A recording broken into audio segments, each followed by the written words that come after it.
প্রত্যেকটা প্যাকই থার্মোকল দিয়ে প্যাকিং করি যাতে ডাইসগুলো কোনোভাবে ভেঙে না যায়। যেহেতু সব দিকে বড় বড় থার্মোকল ইউজ করি, যেন এক একটা পেটে 3-4টে করে থার্মোকল ইউজ হয়। তারপরে তো বিচুলি আছে, তারপর প্লাস্টিক আছে। এগুলো মোটামুটি প্যাকেটিংগুলো একটু হার্ড প্যাকেটিং করা হয় যাতে ভিতরে কোনোভাবে যদি নুড়ে ছুঁড়ে না যায়, একদম সলিড প্যাকিং থাকে যাতে কোনো পড়ে গেলেও কোনোভাবে ডাইসের ড্যামেজ না হয়। থার্মোকলগুলো প্রায় 1 ইঞ্চি মোটা, এই থার্মোকল দিয়ে প্যাকিং করে থাকি যাতে ডাইসগুলো কোনো অসুবিধা না হয়। এই কার্টুনের মধ্যেই থার্মোকল সেট করে দিই। সরস্বতী পুজো 1 মাস বাকি থাকতে সব ডাইসগুলো যার অর্ডার দিয়ে সবাইকে দিয়ে দিচ্ছি যাতে কোনো কেউ পরে কমপ্লেন না করতে পারে। দেখতে হচ্ছে ঠাকুরগুলো অলরেডি রেডি হয়ে গেছে, এগুলো রাতের মধ্যে প্যাকিং করছি, সকালে পিক আপ করতে।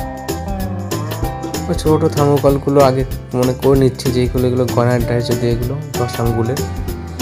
তো দেখতে পাচ্ছি এগুলো মোটামুটি কীভাবে প্যাকিং করছি। উনি হঠাৎ অর্ডার দিয়েছিল বলে তাড়াতাড়ি বানিয়ে দিয়েছি।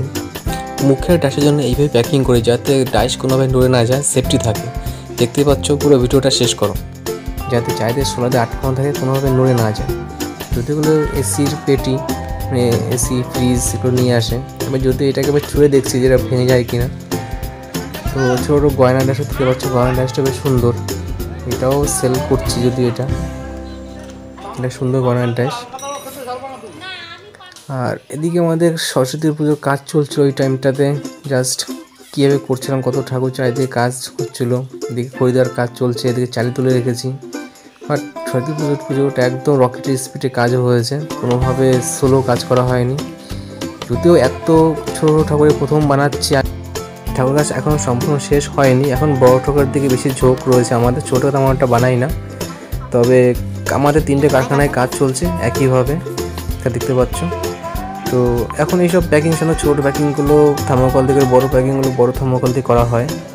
এবার এক একটা কার্টুনের ওয়েট প্রায় 3 ফুট হয়ে যায়, তারপর আবার তো রয়েছে কিছুটা এক্সট্রা করতে হয়, এক্সট্রা বড় করতে হয়। এগুলো অলরেডি কমপ্লিট হয়ে গেছে, এগুলো জাস্ট আমি গাড়িতে তুলব। তবে এই কার্টুনগুলো খুবই স্ট্রং কার্টুন এগুলো, আর এদিকে গাড়িতে তুলে নিয়েছি। এগুলো এখন আমাদের শিয়ালদার দিকে, শিয়ালদায় যাবে, বা ওখান থেকে শিয়ালদা থেকে অন্য জায়গায় চলে যাবে। সব ওয়েট হয়ে গেছে, বিভিন্ন জায়গায় যাবে। এগুলো স্টিকার মারা আছে, জাস্ট দেখলে বুঝবে এটা আমাদের কার্টুন, খুঁজে নিতে অসুবিধা হবে না। আপনাদের পুরো ভিডিও দেখে ভালো লেগে থাকে অবশ্যই কমেন্ট করো, সাবস্ক্রাইব করো, পাশে থেকো।